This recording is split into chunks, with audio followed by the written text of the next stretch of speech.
কি করব? মাত্র 2 টাকা গরুর গোশত। মাংস কেজি কত করে? 800 টাকা। এত বেশি কেন?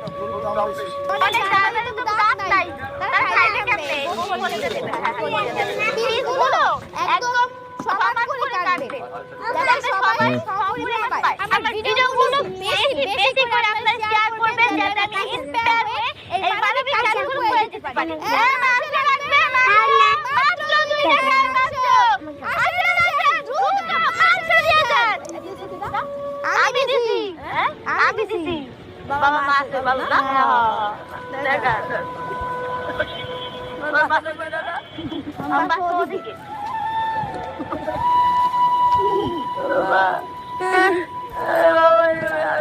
ঘর করতে ভালো লাগছে একদম না।